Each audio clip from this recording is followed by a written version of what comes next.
Look, I need to be straight with you about something that's happening right now in the precious metals market. Something that most people aren't paying attention to, but the smart money? They've been positioning themselves for months. You see those headlines about gold hitting new records? That's not the story. The real story is what's happening beneath the surface, in the physical metal markets, where actual bars and coins are changing hands. And if you own any amount of gold or silver right now, you need to understand what's unfolding. Let me paint you a picture of what I'm seeing in the data. Central banks around the world just completed one of their largest gold buying sprees in modern history. We're talking about hundreds of tons of physical gold being pulled out of the market by institutions that have access to information you and I will never see. China's central bank, the People's Bank of China, has been buying consistently. Poland just added to their reserves. Turkey, India, Singapore, the list goes on. Now, why would central banks, the very institutions that print money, be buying gold at these levels? Think about that for a second. These are the people who create currency out of thin air. They don't need gold to function. They don't need it for transactions. So why are they accumulating it like their lives depend on it? Because they know something.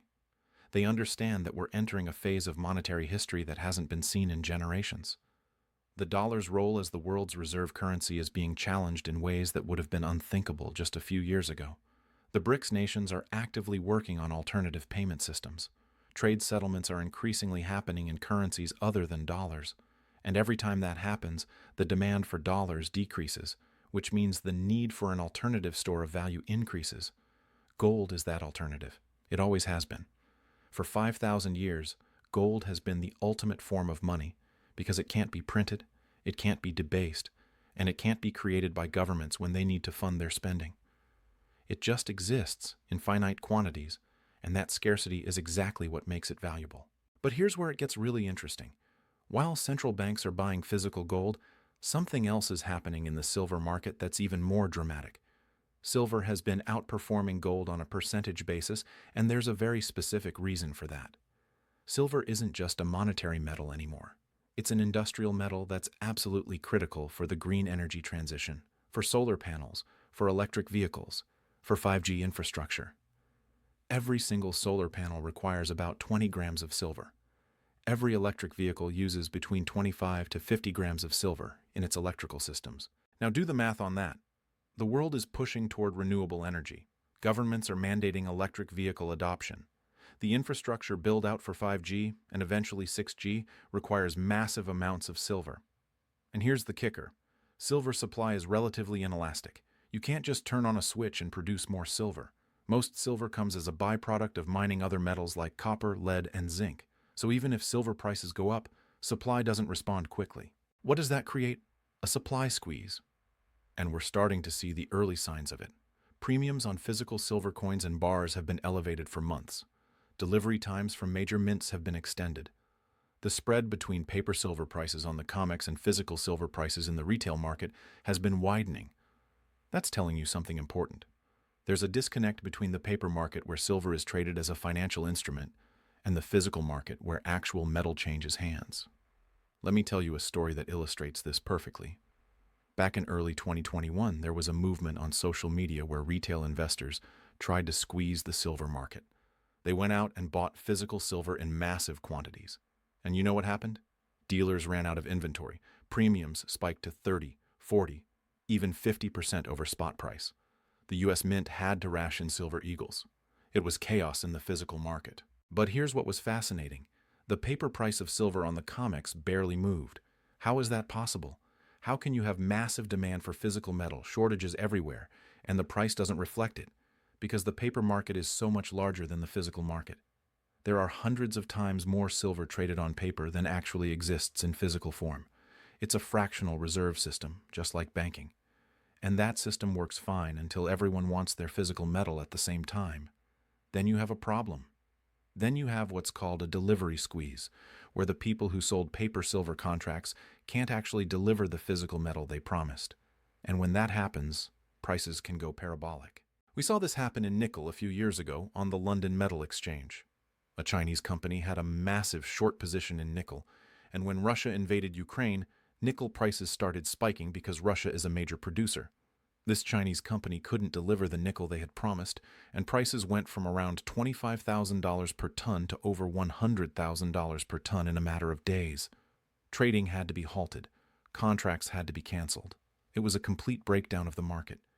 Could something similar happen in silver? Absolutely. The setup is there. You have massive paper short positions held by a handful of large banks. You have increasing industrial demand that's not going away. You have investment demand from people who understand the monetary implications of what's happening, and you have relatively tight physical supply.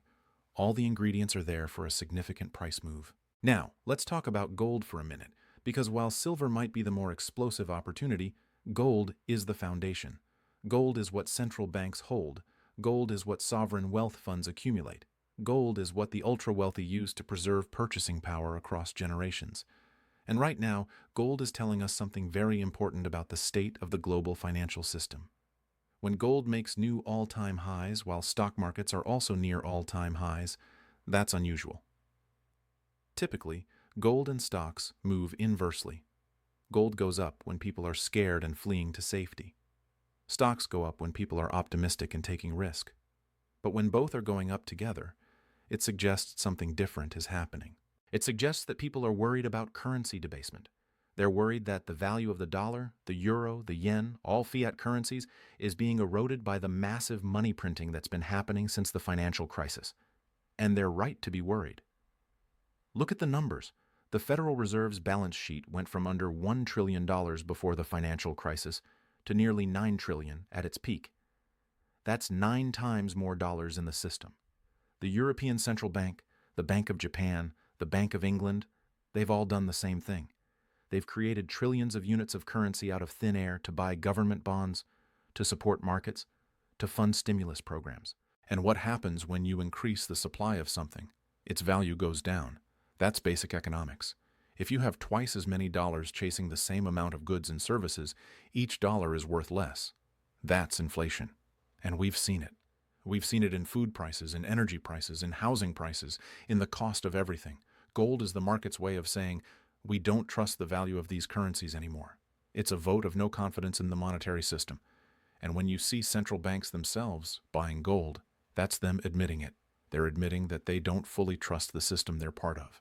Now, here's where this gets personal for you.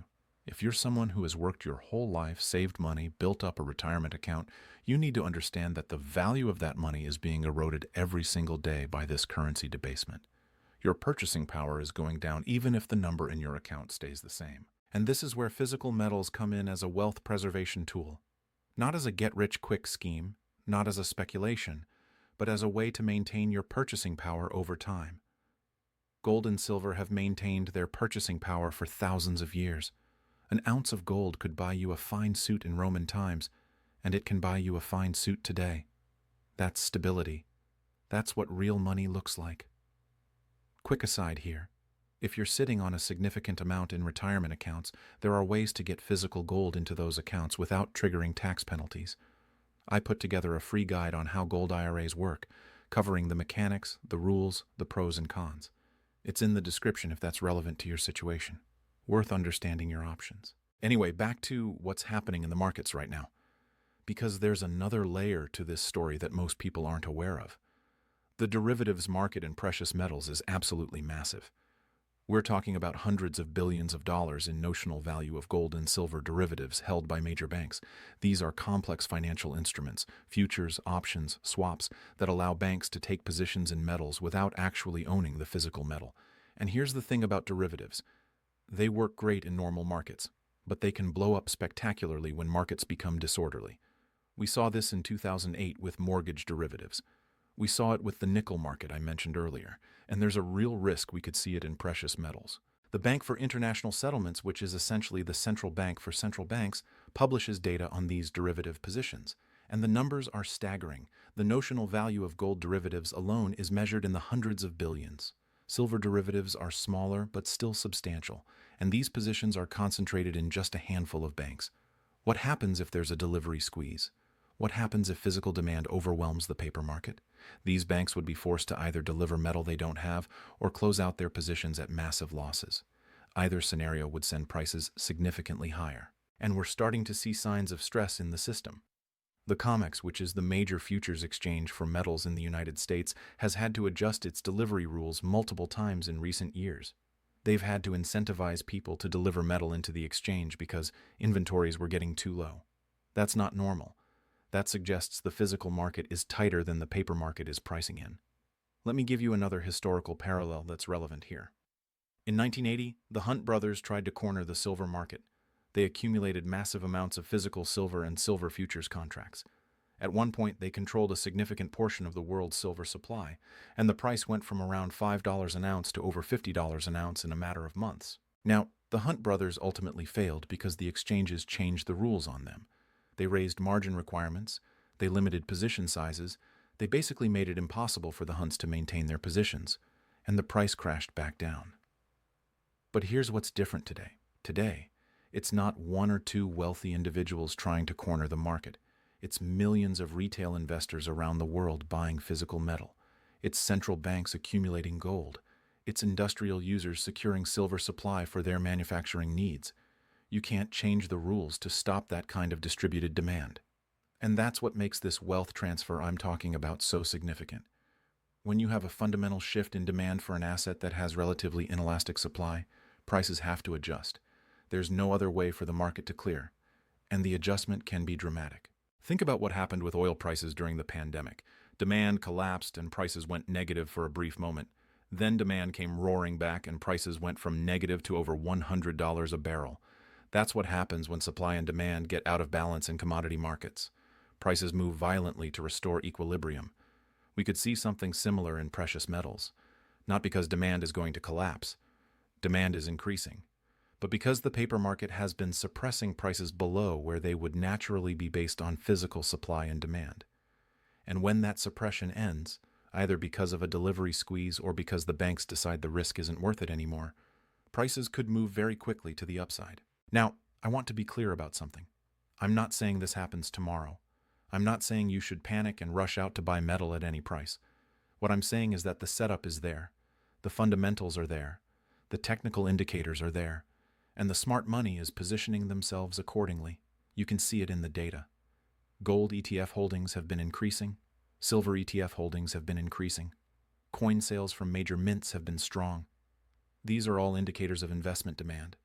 And when you combine that with the industrial demand for silver and the central bank demand for gold, you have a very bullish picture. But here's what most people miss. The real wealth transfer doesn't happen when prices are going up. It happens before prices go up. It happens when smart investors recognize an opportunity and position themselves before the crowd figures it out. By the time everyone knows about it, by the time it's on the front page of every newspaper, most of the move has already happened. That's why I'm talking about this now. Because we're still in the early stages. Yes, gold has made new highs. Yes, silver has had a strong run. But relative to where these metals could go, if the scenarios I'm describing play out, we're still early. Let me give you some context on valuations. If you adjust the 1980 gold high for inflation, gold would need to be well over $3,000 an ounce to match that peak. We're not there yet. If you look at gold as a percentage of global financial assets, it's near historic lows. If you look at the gold-to-money supply ratio, it's suggesting gold is undervalued relative to the amount of currency in the system. Silver is even more interesting from a valuation perspective. The historical gold-to-silver ratio, meaning how many ounces of silver it takes to buy 1 ounce of gold, has averaged around 60 to 1 over long periods of time. Right now, it's trading around 85 to 1. That suggests silver is undervalued relative to gold. And if silver were to revert to its historical ratio, it would need to either outperform gold significantly or gold would need to come down. Given the supply-demand dynamics I've described, I think it's more likely silver outperforms. But here's the thing about ratios and valuations. They can stay out of whack for a long time. Markets can remain irrational longer than you can remain solvent, as the saying goes. So you can't just buy metal and expect it to go up tomorrow. You need to have a longer-term perspective. You need to understand that this is a wealth preservation strategy, not a day trading strategy. And that's actually one of the benefits of physical metal. It forces you to have a long-term perspective. You can't panic sell physical gold at 2 a.m. because the price dropped 5%. You have to think about it. You have to make a conscious decision to sell. That friction is actually helpful because it prevents you from making emotional decisions. I've talked to people who bought gold and silver years ago and just put it away. They didn't check the price every day. They didn't stress about short-term moves. They just held it as insurance, as a store of value. And you know what? They're very happy they did. Because even with the volatility, even with the ups and downs, their purchasing power has been preserved. Compare that to someone who kept all their wealth in cash. If you had $100,000 in cash 10 years ago, that same $100,000 today buys you significantly less. The number is the same, but the value has eroded. That's the insidious nature of inflation. It's a silent tax on savers. Gold and silver protect you from that. They're not perfect. They have volatility. They don't pay dividends or interest, but they maintain their purchasing power over time. And in an environment where governments are running massive deficits, where central banks are trapped into keeping interest rates low, where the temptation to print more money is always there, that protection becomes increasingly valuable. Now let's talk about the geopolitical dimension of this, because it's a huge part of the story. The United States has enjoyed what's called exorbitant privilege for decades. Because the dollar is the world's reserve currency, the U.S. can run trade deficits and budget deficits that would be unsustainable for any other country. Other countries need dollars to buy oil, to settle international trade, to hold as reserves. So there's always demand for dollars, which allows the U.S. to print more of them without immediate consequences. But that system is being challenged. The BRICS nations, Brazil, Russia, India, China, South Africa, have been working on alternative payment systems. They've been settling trade in their own currencies. They've been reducing their dollar reserves and increasing their gold reserves. This is a slow-motion de-dollarization, and it has profound implications. If the dollar loses its reserve currency status, even partially, the demand for dollars decreases. And if demand decreases while supply is still increasing through money printing, the value of the dollar goes down. That's basic supply and demand. And when the dollar goes down, gold and silver go up, because they're priced in dollars. We've already seen hints of this. When Russia was sanctioned and cut off from the SWIFT payment system, it accelerated their efforts to create alternative systems. China has been promoting the use of the yuan in international trade. Saudi Arabia, which has priced oil in dollars for decades, has been discussing accepting other currencies for oil sales. These are seismic shifts in the global monetary system. And here's what's fascinating. Gold is positioning itself as the neutral reserve asset in this new multipolar world. It's not tied to any one country. It's not subject to sanctions. It can't be frozen in a bank account. It's the ultimate form of monetary sovereignty. And that's why central banks are buying it. Think about it from their perspective. If you're a central bank in a country that might be subject to sanctions, or that doesn't want to be completely dependent on the dollar system, what do? You diversify into gold. You build up your gold reserves so you have an asset that can't be taken away from you, that has value everywhere in the world, that doesn't depend on the stability of any particular government or currency. This is the wealth transfer I'm talking about. It's a transfer from paper assets, currencies, bonds, even stocks to some extent, into hard assets like gold and silver. It's a transfer from the old monetary system based on the dollar's dominance to a new system where multiple currencies and gold play a role. And it's a transfer from people who don't understand what's happening to people who do. Because here's the reality. Most people are not paying attention to this. Most people have their wealth in bank accounts, in retirement accounts invested in stocks and bonds, in real estate. And those can all be good investments.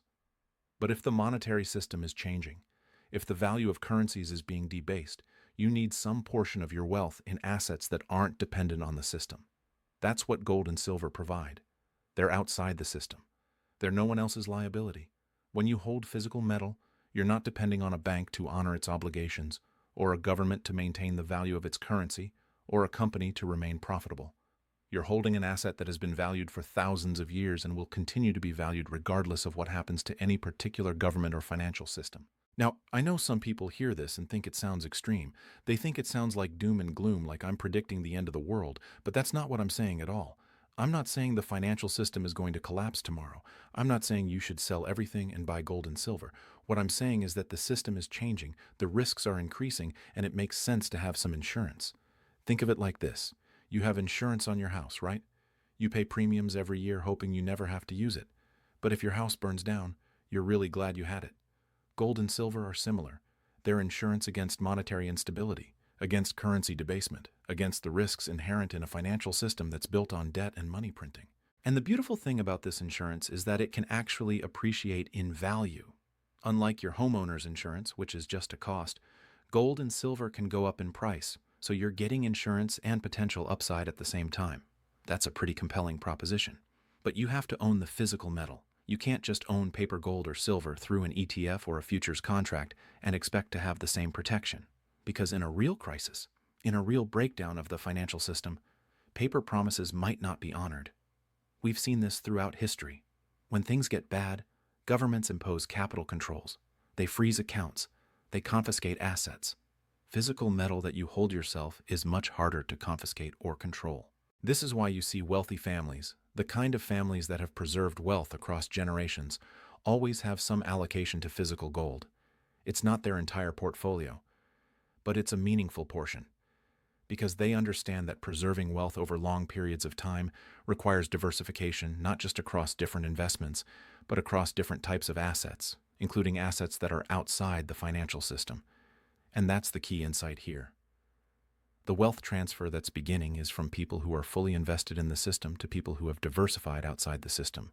It's from people who trust that governments and central banks will maintain the value of currencies to people who understand that history shows currencies always lose value over time. It's from people who are passive about their wealth to people who are active and strategic about protecting it. So if you own metal right now, you're positioned for this transfer. You're on the right side of this trade. But you need to understand what you own and why you own it. You need to have conviction in the thesis so you don't panic sell when prices are volatile, because they will be volatile. Precious metals always are. But if you understand the fundamentals, if you understand the long-term drivers, the volatility becomes easier to handle. And if you don't own metal yet, or if you don't own enough, you need to seriously consider whether this is something that makes sense for your situation, not because I'm telling you to, but because the evidence is compelling. The central banks are buying. The industrial demand is increasing. The monetary system is changing. The risks are real. And the opportunity to position yourself before the crowd figures it out is still there. This is not financial advice. I'm not telling you what to do with your money. But I am telling you to pay attention, to do your own research, to understand what's happening in the world and how it might affect your wealth. Because the wealth transfer has begun. The smart money is moving. And the question is whether you're going to be part of it or whether you're going to be left behind holding assets that are losing value in real terms. The choice is yours. But make it an informed choice. Understand what you're buying and why. Understand the risks and the potential rewards. And most importantly, understand that in times of monetary uncertainty, in times of currency debasement, in times when the system is changing, having some of your wealth in physical gold and silver is not extreme. It's prudent. It's what wealthy families have done for generations. And it's what you should seriously consider doing now.